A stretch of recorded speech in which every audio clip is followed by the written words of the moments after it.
Au nom du Père et du Fils et du Saint-Esprit. Amen.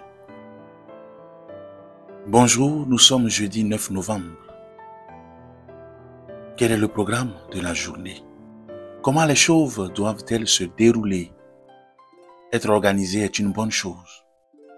Une chose nécessaire, mais qu'arrive-t-il quand un imprévu vient mettre à mal toute notre organisation?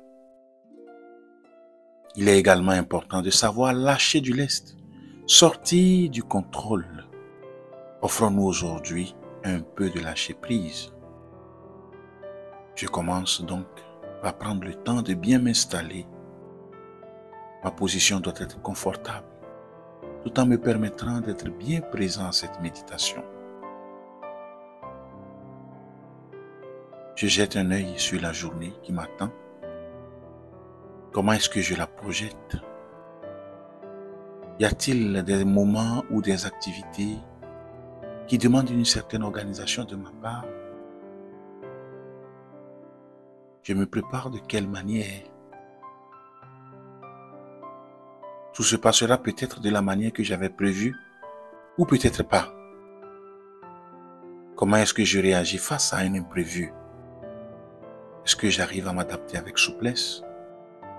Ou au contraire, je me montre rigide, alors de perdre mes moyens face à ce qui m'échappe? Une chose est primordiale, la confiance de Dieu. Dieu m'invite à la confiance. Il y a un pilote dans l'avion. Nous avons parfois tendance à agir comme si nous en doutions. Et nous mettons en place tout un tas de mesures pour tenter de nous sécuriser nous-mêmes, notre vol. Mais Dieu est là, il est bien là pour me conduire vers la destination qu'il sait être la bonne pour moi, celle qui me rendra vraiment heureux. C'est ce que me rappelle ce verset de la lettre aux Romains. Nous savons que toute chose contribue au bien de ceux et celles qui aiment Dieu. Je repense à ma journée et à ce qui m'attend, non comme un pilote dont tout dépend, mais comme un copilote zélé et confiant.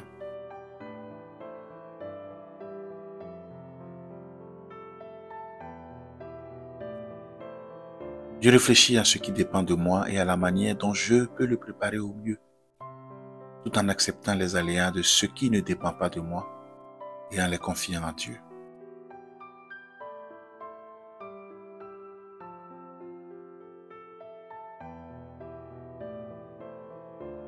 Je peux le lui dire dès à présent et le répéter dans ma journée quand surviendra un imprévu. Seigneur Jésus, que l'amour de ton cœur m'envahisse. Tout entier à toi, corps, âme et esprit, je me donne à toi sans mesure, avec une infinie confiance, car tu es mon Père. Seigneur, Père des cieux, tu n'es pas celui qui nous met en difficulté. Tu n'es pas celui qui nous punit. Source d'amour, tu es patient avec nous. Tu comprends nos faux pas et tu nous donnes de quoi nous relever et repartir. Dans les situations que nous ne maîtrisons pas, il y a les bons et les mauvais côtés de notre condition humaine, avec ses grandeurs et ses limites. Ne nous laisse pas nous enfermer dans des horizons trop étroits. Apprends-nous à nous dépasser en nous appuyant sur ta parole. Seigneur, en toutes circonstances, tu n'es pas l'absent qui nous abandonne. Tu es présence discrète qui nous accompagne et qui nous encourage intérieurement. Que ta volonté soit faite dans ma vie tout au long de ce jour. C'est ainsi qu'éveillé par ta parole, tu m'appelles chaque jour à choisir la vie et à préférer les chemins de ton royaume, où seul l'amour a de l'importance et de la valeur. Ton appel guide mes pas vers le monde à venir. Avec cette espérance, la réalité du monde se découvre à mes yeux. des événements, des visages deviennent autour de moi des signes, des appels à renaître, des invitations à devenir ce que tu attends de moi. Quelles que soient les situations non contrôlées, revivre est possible à travers la confiance en toi et la disponibilité à ton esprit. Accorde-moi ton Esprit Saint, qu'il me rende bienveillant et fraternel. Amen. Que Dieu Tout-Puissant vous bénisse, le Père et le Fils et le Saint-Esprit. Amen. Merci d'avoir suivi cette méditation. Agréable journée et à très bientôt.